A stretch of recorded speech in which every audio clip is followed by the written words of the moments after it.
चलिए दोस्तों next question देख लेते हैं। नेक्स्ट क्वेश्चन आप लोग देखो, पैराग्राफ आप लोगों के सामने है और पैराग्राफ के अंदर तीन तीन ब्लैंक है। 11, 12 और 13 तीन क्वेश्चंस एक साथ है। दोस्तों देखने में बहुत बड़ा लग रहा है आपको, लेकिन इसी टाइप के क्लोज टेस्ट आते हैं जब आप बैंकिंग, एसबीआई, क्लर्क की आप बात करते हो। एसबीआई में आपके क्लर्क की एग्जाम में और उसके अलावा जो है आईबीपीएस की जो एग्जाम है इसमें इससे भी बड़े बड़े 3 या 4 आपके जो फिलअप्स जो है 4-4, 5-5 क्वेश्चंस इस तरीके से एक ही पैराग्राफ के अंदर आते हैं। 10 क्वेश्चन भी आ सकते हैं, पूरा कंटिन्यूएशन एक अनसीन पैसेज किस तरीके से होता है उसके अंदर बीच में ब्लैंक्स आ सकते हैं। हर एक ब्लैंक का 5 ऑप्शन आ जाएंगे और आपको सॉल्व करना पड़ेगा। तो ये डिपेंड करता है कि हमारी अंडरस्टैंडिंग कितनी अच्छी है, उस पैराग्राफ को हमने कितने अच्छे से समझा है, उस पर ये डिपेंड करता है। चलिए हम लोग ट्राई करते हैं इसको समझ के इसको सॉल्व करने में। देखो पहले हम क्या करते हैं, एक स्ट्रैटेजी बनाते हैं। स्ट्रैटेजी हमारी क्या होगी कि सबसे पहले तो हम लोग एक मोटा मोटा इसका मीनिंग समझेंगे, स्टार्टिंग से लेके पूरा पीपल से लेके आपका फेवर तक क्या मीनिंग है, क्या बताने की कोशिश की जा रही है। एक जिस प्रकार से हम लोग पैसेज को अप्रोच करते हैं कि भाई पैसेज को सबसे पहले तो पढ़ो एक बार, उसके बाद जो है स्पेसिफिक जो ब्लैंक है उसकी बात करेंगे। ठीक है, तो वैसा यही करेंगे कि पहले हम लोग पूरा इसको पढ़ के समझ लेते हैं। चलिए तो एक बार एक रीडिंग मार लेते हैं। देखो, people are as attuned to fairness. Attuned का मतलब होता है अट्रैक्टेड। ठीक है, अट्यून्ड का मतलब है अट्रैक्टेड या अटैच्ड। ठीक है, अटैच्ड या अट्रैक्टेड। तो people are as attached to fairness as they are to individual. मतलब जितना वो फेयरनेस को पसंद करते हैं उतना अपने इंडिविजुअल्स को भी, इंडिविजुअल सेल्फ रिस्पेक्ट। मतलब लोग जो हैं फेयरनेस के बारे में बहुत ज़्यादा सोचते हैं। अपने सुंदर दिखना जो है वो सबको पसंद है और उसको वो किससे जोड़ कर रखते हैं, अपने सेल्फ इंटरेस्ट, खुदगर्जी से मिला के रखते हैं। ठीक है, सो any institution regulating human behaviour will have to dash that the compromises between individual self-interest, collective interest and fairness are all within tolerable limits। यहाँ तक का क्या मीनिंग है कि देखो सबसे पहले लोग जो हैं वो बहुत ज़्यादा अटैच होते हैं, इमोशनली भी बहुत ज़्यादा अटैच होते हैं अपनी सुंदरता को लेके। ठीक है, as they are to individuals, जिस इंडिविजुअल सेल्फ इंटरेस्ट की, और जिस प्रकार से वो इंडिविजुअल्स की सेल्फ इंटरेस्ट से अटैच रहते हैं उसी प्रकार से, ठीक है, उसी प्रकार से जो है वो अपने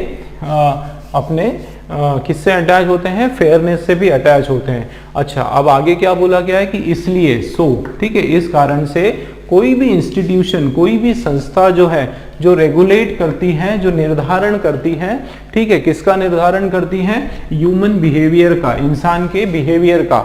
मतलब यहाँ पे जो एड कंपनियां होती हैं, ठीक है, जो प्रोडक्ट्स, जो टेलीविजन पे जिसका ऐड आता है वो प्रोडक्ट्स आप देखना कि वो हमको कोशिश करते हैं कि पूरा अट्रैक्ट करने के लिए हमारे बिहेवियर को चेंज करने की कोशिश करते हैं। तो ये उन इंस्टीट्यूशंस की बात हो रही है, ऐड उन प्रोडक्ट कंपनीज की बात हो रही है जो कि हमारे ह्यूमन बिहेवियर को, जैसे फेयरनेस की जो बहुत सारी मार्केट में क्रीम्स है, तो वो किस तरीके से ऐड देते हैं कि आप ये क्रीम लगाओगे पर्टिकुलर तो आप एकदम रातों रात गोरे हो जाओगे, तो इस प्रकार से वो ऐड देते हैं। लेकिन उनके लिए ये क्या कहा गया है कि सो एनी इंस्टीट्यूशन, इस प्रकार की जो इंस्टीट्यूशन है जो रेगुलेट करती है इंसान के बिहेवियर को, उसके नेचर को, विल हैव टू डैश, उन्हें डैश करना चाहिए। ठीक है, that the compromises between, will have to dash, that the will have to dash. तो देखो दोस्तों 2 आया यहाँ पे, ठीक है, तो 2 आया तो वर्ब का फर्स्ट फॉर्म आने वाला है। ठीक है, ये तो हमको पता चल गया कि 2 आया तो वर्ब का फर्स्ट फॉर्म आ जाएगा। और आगे बाद में देखेंगे that the compromises between individual self interest, की जो कॉम्प्रोमाइज जो वो करते हैं, जो जिस प्रकार से वो एक समर्पण जो करते हैं अपने सेल्फ इंटरेस्ट का, कलेक्टिव इंटरेस्ट मतलब पूरे समाज के ये शामिल इंटरेस्ट का, एंड फेयरनेस की जो बात करते हैं, are all within tolerable limit, कि वो सब की सब जो चीज़ें हैं जो ऐड कंपनियां जिस प्रकार से ऐड करती हैं, लोगों के बिहेवियर को चेंज करने के लिए जो प्रिपेयर करती हैं, उनको क्या होना चाहिए, उन सबको उनका जो कंटेंट है वो एक टॉलरेबल लिमिट में होना चाहिए, एक सीमित लिमिट में होना चाहिए। These trade offs are as dash for larger institutions. तो ये जो ट्रेड ऑफ्स हैं, ये जो ट्रेड ब्रेक्स है या ट्रेड में कुछ थोड़ा सा नरमी बरतना है, ठीक है, ये मार्केटिंग में थोड़ा सा एक सॉफ्ट एंगल लेकर आना है, ये सब जो है ये डैश है फॉर लार्जर इंस्टीट्यूशंस, है ना, डैश है फॉर लार्जर इंस्टीट्यूशंस, उन लोगों के लिए डैश है, ठीक है। देख लेते हैं, including the largest of them all, और उसके साथ साथ सबसे बड़ी जो इंस्टीट्यूशन है उसकी भी बात हो रही है कि largest of them all that is the state. अच्छा, यहाँ पर जो सबसे बड़ा इंस्टीट्यूट कौन हो गया, द स्टेट। द स्टेट का मतलब है वो एक पर्टिकुलर देश, वो नेशन, वो कंट्री, जो एक रेगुलेटर जो होते हैं, जो इन सब चीज़ों को चेक करने का काम करते हैं कि भाई बहुत सारी कंपनियां जो है भ्रामक प्रचार करती है, तो ये सबसे बड़ी जो जिम्मेवारी है वो किसकी जिम्मेदारी है, स्टेट की जिम्मेदारी है, किसी देश की या किसी राज्य की जिम्मेदारी है कि वो चेक करे कि कहीं कंपनियां जो है क्रीम, जो ब्यूटी क्रीम्स वगैरह होती है सेल करने के लिए, कुछ ऐसे भ्रामक प्रचार ना करे, है ना, उसको चेक करने के लिए। तो सबसे बड़ा जो इंस्टीट्यूशन है, सबसे बड़ी जो जिसके ऊपर सबसे बड़ी जिम्मेदारी है वो किसके ऊपर है, स्टेट के ऊपर। क्यों, ऐसा क्यों, क्योंकि देखो, as they are for the smallest ones like the family dash, क्योंकि ये जो है कौन, ये जो स्टेट है ये किसके लिए है, फॉर द स्मॉलेस्ट वन, सबसे निचले तबके, सबसे छोटे से छोटा जो एक ग्रुप है जिसको हम लोग परिवार बोलते हैं, ठीक है, सबसे छोटा जो स्तर है जिसको परिवार बोलते हैं, फैमिली जो है, dash as parents should not repeatedly favour. और उसके साथ साथ क्या होता है कि पेरेंट्स जो है उनको भी क्या नहीं करना चाहिए, इस चीज को फेवर नहीं करना चाहिए, इस चीज का पक्ष नहीं लेना चाहिए।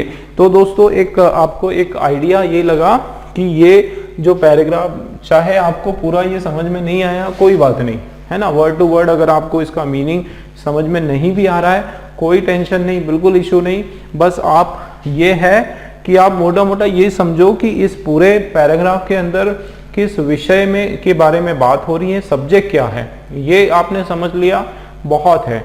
सब्जेक्ट क्या है, क्या कहने की कोशिश हो रही है, ये आप समझने की कोशिश करो, ठीक है। जैसे ये देखो क्या बात हो रही है कि पीपल जो है गोरेपन को लेकर जो है बहुत ज्यादा चिंतित सचेत होते हैं, है ना, और वो बहुत ज्यादा उसमें अपने आप का एक इंटरेस्ट मानते हैं, सेल्फ इंटरेस्ट मानते हैं, उनको बहुत ज्यादा उसको बहुत दिल से ले लेते हैं कि गोरा होना या काला होना उसको, तो उस, है ना, और इसी बात का ये जो कमजोरी है लोगों की, अपने आप को गोरा करने की जो एक कमजोरी है, उसका फायदा कौन उठाते हैं, दूसरे इंस्टीट्यूशंस उठाते हैं, है ना। तो देखो, so any institution regulating human behaviour will have to, तो ऐसे इंस्टीट्यूशन जो ह्यूमन बिहेवियर को रेगुलेट करते हैं उनको क्या करना चाहिए, उनको डैश करना चाहिए कि दैट द कॉम्प्रोमाइजेस बिटवीन, जो कॉम्प्रोमाइज हो रहा है किसके बीच में, इंडिविजुअल के सेल्फ इंटरेस्ट में, खुदगर्जी मतलब जो पैसा कमाने की जो होड़ हो रही है, एक कलेक्टिव इंटरेस्ट और जो फेयरनेस, इन तीनों के बीच में जो होड़ हो रही है वो क्या होना चाहिए, वो आउट ऑफ लिमिट नहीं होना चाहिए।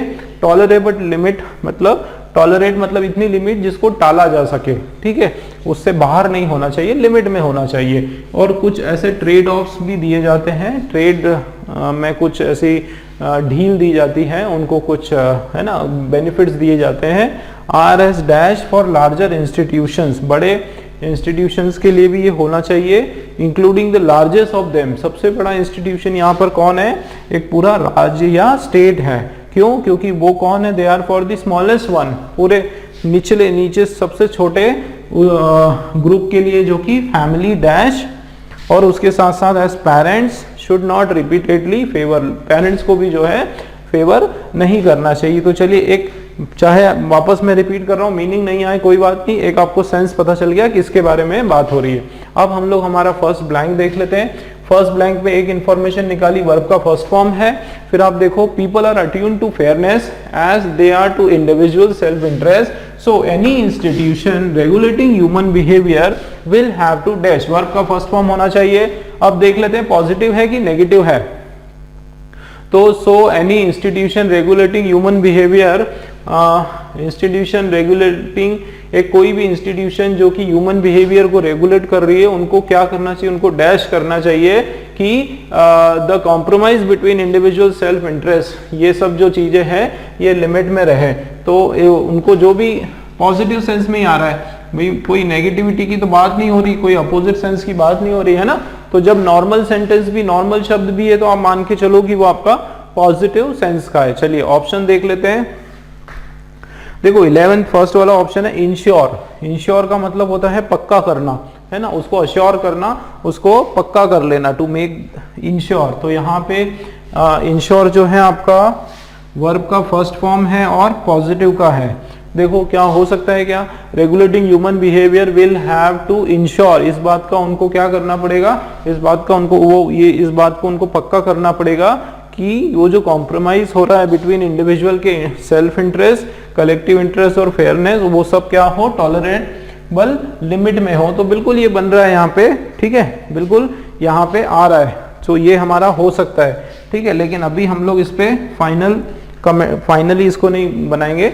नेक्स्ट देख लेते हैं कॉन्स्पिशियस। तो देखो दोस्तों कॉन्स्पिशियस का मतलब क्या होता है। कॉन्स्पिशियस सबसे पहले आपका देखो ये OUS वाला कभी भी आता है, याद रखना, OUS आपका कभी भी आता है ना तो वो आपका एडजेक्टिव होता है, ये याद रखना, ठीक है ना। OUS कभी भी आया मतलब आपका क्या है, वो एडजेक्टिव है, लेकिन हमको यहाँ पे वर्ब का फर्स्ट फॉर्म चाहिए, ठीक है। तो ये तो वैसे ही नहीं आने वाला है। क्यों नहीं आने वाला, क्योंकि एडजेक्टिव है ना। कॉन्स्पिशियस का मतलब होता है एकदम साफ या फिर आपका क्लियर, ठीक है, क्लियर। तो ये उसका मीनिंग हो रहा है और ये भी आपका पॉजिटिव सेंस का है, लेकिन इन सब का कोई फायदा नहीं क्योंकि ये आपका एडजेक्टिव है। आगे देख लेते हैं रेगुलेट, टू रेगुलेट्स, रेगुलेट, हाँ रेगुलेट आपका वर्ब का फर्स्ट फॉर्म है, ठीक है, और रेगुलेट आपका पॉजिटिव सेंस का है, ठीक है। तो ये self interest, so will have to regulate that the, अब देखो will have to regulate, regulate करना मतलब किसी को रीस्टार्ट करना, वापस से उसको उसको सही दिशा देना, ठीक है। अब आप अगर इसको रीडिंग में लाओ, so any institution regulating human behaviour will have to regulate that.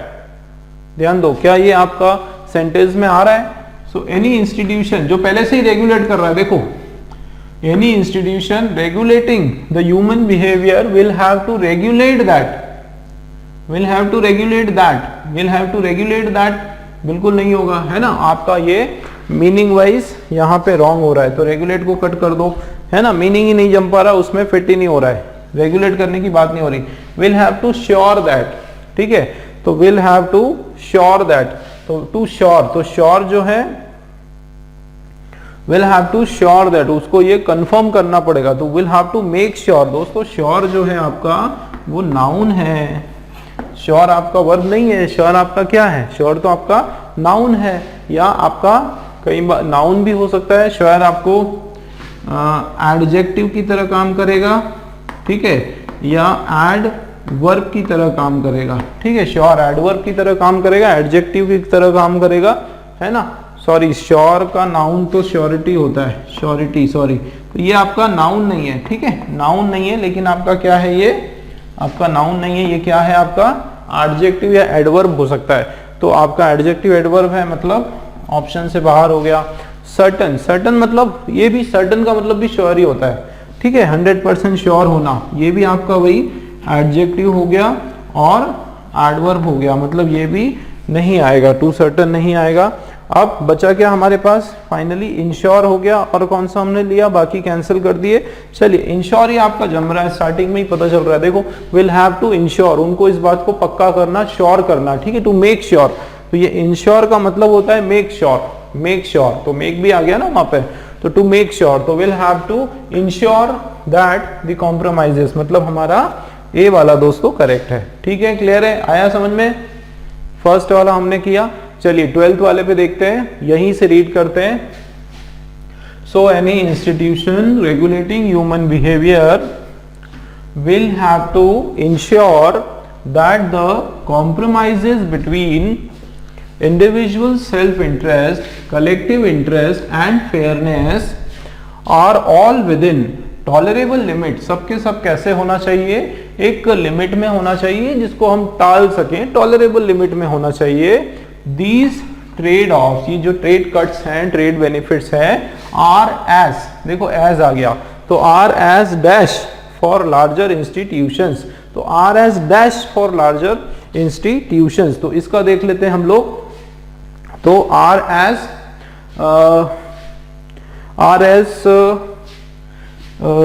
Juvenile, सबसे पहला है जुवेनाइल. तो जुवेनाइल जो वर्ड होता है वो चाइल्डिश, बचपने से रिलेटेड होता है. ठीक है, तो ये जुवेनाइल का मतलब है आपका चाइल्डिश. ठीक है, जुवेनाइल का क्या मतलब है, चाइल्डिश. इनसिग्निफिकेंट, इनसिग्निफिकेंट का मतलब होता है अपर्याप्त, है ना, अनइम्पॉर्टेंट, कोई बहुत ज्यादा कारगर नहीं, है ना, कोई इंपॉर्टेंट नहीं होना, उसका मीनिंग आता है आपका इनसिग्निफिकेंट. इसमें हम लोग देख लेते हैं कि ये पॉजिटिव सेंस का है कि आपका नेगेटिव सेंस का है. ठीक है, ट्रेड ऑफ, सबसे पहले हम देख लेते हैं कि ये क्या होगा, आपका पॉजिटिव सेंस होगा, नेगेटिव होगा, या फिर आपका उसके अलावा नाउन प्रोनाउन क्या है वो भी देख लेते हैं. चलिए, तो these trade offs are as, दोस्तों किसकी बात हो रही है, ध्यान देना, यहाँ पे बात किसकी हो रही है, इन ट्रेड ऑफ्स की. तो ये जो ट्रेड ऑफ्स हैं, ये जो ट्रेड ऑफ्स हैं, ये आपका नाउन है. ट्रेड ऑफ आपका क्या है, नाउन है. और ये जो ट्रेड ऑफ्स है आर एज डैश, वो इस तरीके से उनको कंपेयर किया. मतलब ये जो वर्ड है ये क्वालिफाइंग वर्ड है, ये ऐसा वर्ड है जो नाउन के बारे में बता रहा है. मतलब ये कोई एडजेक्टिव हो सकता है. क्या हो सकता है, एडजेक्टिव हो सकता है. और कौन से सेंस में होगा ये एडजेक्टिव, कि दीज, देखो दीज ट्रेड ऑफ, ये जो ट्रेड कट्स वगैरह जो दिया हुआ है, are as dash for larger institutions including the largest of all of them, that is trade as they are for smaller one. तो यहाँ पे कोई नेगेटिविटी की बात नहीं हो रही, कोई नेगेटिव नकारात्मक नहीं हो रहा है, मतलब ये पॉजिटिव, जाहिर सी बात है, एक पॉजिटिव सेंस का आपका वर्ड आ रहा है. ठीक है, पॉजिटिव सेंस में आ रहा है और एक आपका एडजेक्टिव आ रहा है. देख लेते हैं. तो जुवेनाइल का मतलब होता है चाइल्डिश. तो यहाँ पे ये जो ट्रेड ऑफ है ये क्या है, ये चाइल्डिश है, जुवेनाइल है. यहाँ पे है ना, जुवेनाइल चाइल्डिश के सेंस में तो बात नहीं हो रही, बिल्कुल कट कर दो इसको, मीनिंग में आपका नहीं आ रहा है. इनसिग्निफिकेंट, इनसिग्निफिकेंट जो है ना दोस्तों आपका अपर्याप्त, मतलब अनइम्पॉर्टेंट, जो इंपॉर्टेंट ना हो. ठीक है, तो ये आपका नेगेटिव सेंस का वर्ड है. इनसिग्निफिकेंट होना नेगेटिव सेंस का, तो नेगेटिव वाला हमारा नहीं आएगा, इसको हमने कट कर दिया. सुपीरियर, बहुत ही उच्चतम, उच्च क्वालिटी का. ठीक है, सुपीरियर, आर एज सुपीरियर. दोस्तों अगर हम कंपेयर करते हैं, ठीक है, अगर हम कंपेयर करते तो trade offs are as superior, तो यहां पे फिर एज आ जाता. ठीक है, तो this trade offs are as superior, लेकिन उसके बाद एज नहीं आया, फॉर लार्जर आया. तो एज सुपीरियर एज, तो सुपीरियर आपका जो है ये नाउन है. सुपीरियर क्या है आपका, नाउन है. सुपीरियर नहीं, सुपीरियर आपका एडजेक्टिव भी हो सकता है ना. सुपीरियोरिटी आपका नाउन है. ठीक है, सुपीरियर आपका एडजेक्टिव है और आपका पॉजिटिव सेंस में भी है. तो हम लोग मीनिंग का देख लेते हैं, मीनिंग वाइज सुपीरियर आएगा. These trade offs are as superior for large.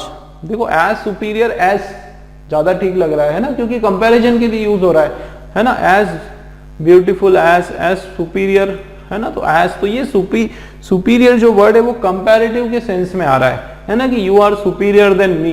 Generally superior हम कब यूज करते हैं, है ना, जब हम किसी को कंपेयर करने के लिए यूज कर रहे हैं. मतलब यहाँ पर सुपीरियर भी जो है नहीं आ रहा है. ठीक है, सुपीरियर को कट कर दो. पार्ट देख लेते हैं. As part, as sorry, as part for, as part. तो as part for the trade off are as part for, ये तो आपका देखो सेंटेंस में आ रहा है, these trade offs are as part for larger. Are अगर पार्ट होता तो आर पार्ट्स फॉर लार्जर हो जाता, एज नहीं लगाया, एज नहीं आता. ठीक है, एज के साथ जो है दोस्तों पार्ट्स नहीं आएगा, एज पार्ट नहीं आएगा. मतलब आप इसको बिल्कुल कट कर दो. बचा क्या, पाइवोटल और एक है, हाँ पाइवोटल बचा हमारे पास. देखो पाइवोटल का मतलब क्या होता है, पाइवोटल का मतलब होता है इंपॉर्टेंट. पाइवोटल का क्या मतलब होता है? इंपॉर्टेंट या सिग्निफिकेंट। ठीक है, क्या मतलब होता है? सिग्निफिकेंट, सिग्निफिकेंट, पाइवोट है ना, कैंट, जरूरी या उपयोगी। ठीक है, तो क्या बोलोगे? Trade off are as pivotal, है ना, आधारभूत जिसको बोलते हैं, है ना, ये the trade offs are as pivotal for longer institutions including the largest of them all as partners should not repeatedly them all the state as they are, okay, as they are। देखो comparison तो हो रहा है लेकिन as और यहाँ पर as आ गया, ठीक है, बट यहाँ पे सुपीरियर वर्ड फिट नहीं हो रहा है इसलिए नहीं लगाएंगे हम लोग। तो as पाइवोटल, पाइवोटल हमारा पॉजिटिव सेंस का भी है और आपका एडजेक्टिव भी है, और आप देखो मीनिंग वाइज जो है यहाँ पे इंपॉर्टेंस की बात हो रही है कि ट्रेड आउट जो है, ट्रेड ऑफ जो है बहुत इंपॉर्टेंट है, बहुत कारगर है, बहुत जरूरी है, ठीक है, बहुत उपयोगी है। ठीक है, क्योंकि ये क्या करेंगे कि पूरी तरीके से ये जो लार्जर इंस्टीट्यूशंस हैं उनको भी सपोर्ट करेंगे और बाकी के इंस्टीट्यूशंस को भी सपोर्ट करेंगे। तो यहाँ पर दोस्तों आपका 12th वाले में ई वाला करेक्ट है। ठीक है, पाइवोटल आपका राइट आंसर है। चलिए नेक्स्ट पार्ट देख लेते हैं। तो क्या है, देखो यहीं से शुरू करते हैं। These trade offs are as pivotal for larger institution, मतलब जितना ये लार्जर इंस्टीट्यूशंस के लिए पाइवोटल है ना, including the largest of all them, जो कि स्टेट की बात हो रही है, as they are for the smallest one like the family. मतलब ये जो ट्रेड ऑफ्स है ये जितना कि स्टेट के लिए उपयोगी है उतना ही छोटे छोटे जो यूनिट्स होते हैं जैसे कि परिवार होते हैं उनके लिए भी उपयोगी है।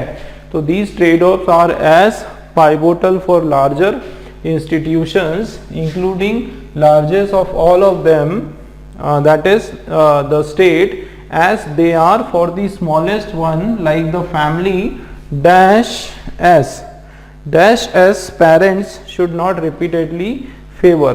तो अब देख लेते हैं डैश एस, जिस प्रकार, है ना, फैमिली यहाँ पे हो गया, फिर उसके बाद जैसे कि, कौन सा सेंस आ रहा है? जैसे कि, जैसे कि parents should not repeatedly favour. देखते हैं, तो सेम एज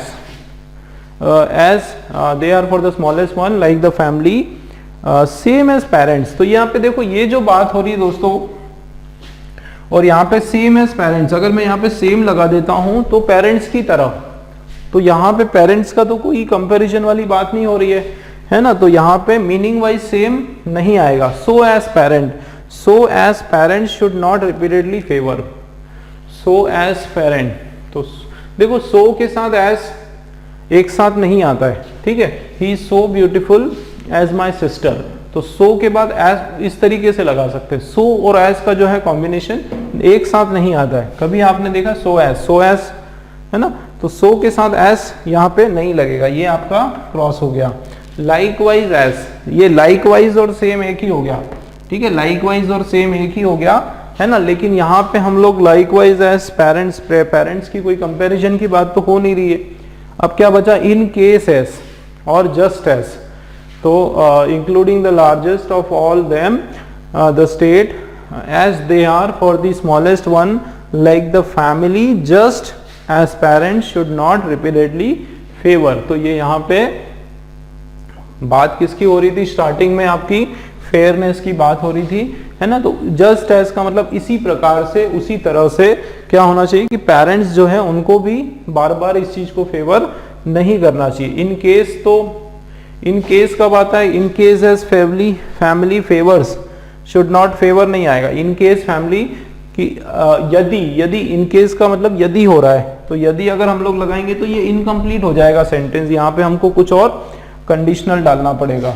मतलब ये रॉन्ग, आपका जस्ट का जो ऑप्शन है दोस्तों ये आपका करेक्ट है, ठीक है, जस्ट एज, क्योंकि यहाँ पे बात ही वही हो रही है कि देखो as they are for the smallest one like the family just as parents should not repeatedly favour. ठीक है दोस्तों, 3 क्वेश्चंस हमने किए, ठीक है, 11, 12 और 13। आगे देख लेते हैं।